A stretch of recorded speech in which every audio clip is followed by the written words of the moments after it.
नमस्कार साथियों। आज चिंतन में कर्मफल का शाश्वत सिद्धांत।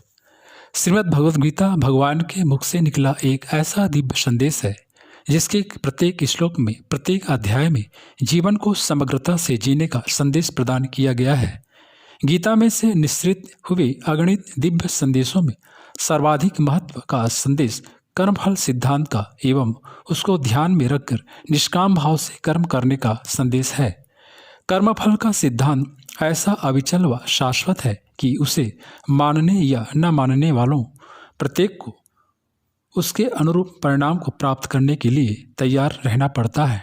इस सृष्टि का निर्माण किसी के व्यक्तिगत शौक को पूर्ण करने के लिए नहीं किया गया है, वरन इसके संचालन के लिए एक सुनियोजित व्यवस्था की श्रृंखलाओं की कड़ी है और उस शाश्वत अनुशासन का उल्लंघन करने की छूट किसी को भी नहीं है।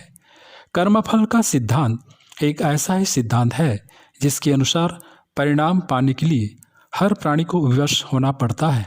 हमारे द्वारा अतीत में किए गए कर्म हमारा वर्तमान बताते हैं और बनाते हैं। वर्तमान में हमारे द्वारा किए गए जा रहे कर्म हमारे भविष्य की आधारशिला रखते हैं। जैसा बीज बोया जाता है वैसा ही फल निकल के आता है। इसमें किसी कुतूहल या आश्चर्य की संभावना ही कहाँ है। यदि विगत समय में हमसे अनर्गल अशुभ कर्म हुए हैं तो उनके परिणामों को आज उसी रूप में स्वीकार करने के लिए हमें तत्पर रहना चाहिए। वर्तमान का जो भी स्वरूप है उसका वैसा निर्माण होने के पीछे हमारे पूर्वकृत कर्मों का ही भूमिका है। कुछ कर्म अपना फल तुरंत दे जाते हैं तो कुछ के परिणाम समय साध्य हैं। पढ़ाई शुरू करने वाला बालक एक दिन में ही विश्वविद्यालय का प्रोफेसर नहीं बन जाता। व्यायामशाला जाने वाला युवक घंटे भर में ही मास्टर चंदगी राम बनकर नहीं निकलता। उसके विपरीत आग में हाथ देने वाले तुरंत झुलस जाते हैं, उसके लिए लंबे समय तक प्रतीक्षा नहीं करनी पड़ती है। कुछ कार्य ऐसे होते हैं जो तुरंत फल दे जाते हैं तो कुछ का परिणाम प्रतीक्षा करने पर मिलता है। जो कर्म अपने परिणाम समय के साथ देकर जाते हैं उन्हें देखकर अनेकों लोग कर्मफल सिद्धांत पर अविश्वास व्यक्त करते हैं। अच्छे काम करने वाले सोचने लगते हैं कि हमारे अच्छे कार्यों का फल हमें क्यों नहीं मिल रहा है, तो बुरे कार्य करने वाले अपने कर्मों का कोई हाथों हाथ बुरा परिणाम न मिलते देख ऐसा सोचते हैं कि हमारा कोई कुछ नहीं बिगाड़ सकता। तत्काल फल न मिलने की व्यवस्था के पीछे भगवान की बनाई दूरदर्शिता व विवेकशीलता की व्यवस्था है।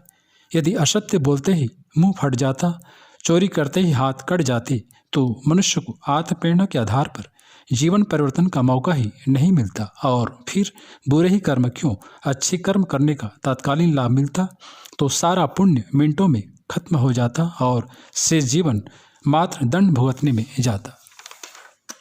मनुष्य की दूरदर्शिता विकसित करने एवं सही गलत की सोच रखने के पीछे परमात्मा का आशय इतना ही था कि मनुष्य यह देख सुन सोच समझकर जीवन को समझदारी के साथ जिए, अनैतिक क्रियाकलापों से बचे, दुष्प्रवृत्तियों से जूझने का सत्साहस अपने भीतर पैदा करे और इस संग्राम में जो चुनौतियां परेशानियां आए उन्हें अपनाने का धैर्यपूर्वक सहन करने का जज्बा अपने भीतर विकसित करे। कर्मों को फलित होने में, उनका परिपाक होने में समय लगता है। इनकी जड़ें अंतरंग की गहराई में होती है और इसीलिए उनके शुभ या अशुभ प्रतिफल देर से मिलते हैं व लंबी अवधि तक रहते हैं। यही कारण है कि कभी कभी इनका परिणाम मिलने में जन्म जन्मांतरों का समय लग जाता है। कर्मों के बीज मनुष्य के अंतःकरण में स्थित होते हैं। भगवान ने मनुष्य के अंतःकरण को नैसर्गिक रूप से दिव्य तत्वों से सुशोभित करके भेजा है। स्नेह, सौजन्य, दया, करुणा, मानवता जैसे गुण व सत्प्रवृत्तियां ही मानवीय अंतःकरण की सामान्य संरचना बनाती हैं। यदि इस क्षेत्र में दुष्प्रवृत्तियां या निष्क्रियताएं प्रवेश करने का प्रयास करती हैं तो हमारी आत्मा बगावत कर उड़ती है। जैसे रक्त में विजातीय तत्वों के बैक्टीरिया, वायरस के प्रवेश करते ही हमारी प्रतिरोधक क्षमता उनसे लड़ मरने को तैयार हो जाती है, वैसे ही अंतःकरण की दैवी चेतना भी इन आसुरी दुष्प्रवृत्तियों को मानवीय व्यक्तित्व में जड़ जमाने की छूट नहीं देना चाहती। फलस्वरूप एक देवासुर संग्राम छिड़ उठता है। इसे ही अंतर्द्वंद कह सकते हैं। यही अंतर्द्वंद मनोवैज्ञानिकों की भाषा में बिखरे हुए व्यक्तित्व का कारण बनता है। एक म्यान में दो तलवारें नहीं रह सकती। आग और पानी साथ साथ नहीं रह सकते। भला व बुरा भी एक स्थान पर नहीं रह सकते। आत्मा दुष्कृत्यों को एक क्षण के लिए भी स्वीकार नहीं करती हैं। इसीलिए गलत करते समय ग्लानि होती है, आंखें नीची होती हैं, दिल धड़कता है और हाथ पैर कांपते हैं। यह एक तरह से अंतरात्मा का हमारे लिए संदेश है कि पापों के परिणाम से कोई बच नहीं सकता। इन्हें करके कोई एक बार शासकीय दंड व्यवस्था से बच जाए, परंतु मानसिक संतापों व शारीरिक रोगों से उसे कौन बचा सकता है। इसलिए जो आध्यात्मिक प्रगति के इच्छुक होते हैं वो इन दुष्कृत्यों व दुष्कर्मों का पहले सफाया करते हैं। कर्मफल विधान अडिग है। जब तक अंतःकरण में कुकर्मों की छाया है तब तक हमें दिव्य सत्ता का सूर्य दिखाई नहीं पड़ता। सबसे पहले उन कुकर्मों की कालिमा से बाहर निकलने की आवश्यकता होती है। इसलिए आज की हमारी दुखद परिस्थितियों का मूल्यांकन हमारी अतीत के भूलों पर दृष्टिपात करके साथ किया जाना चाहिए, ताकि उन्हें धैर्यपूर्वक सहन करने की, स्वीकार करने की क्षमता हमारे भीतर विकसित हो सके।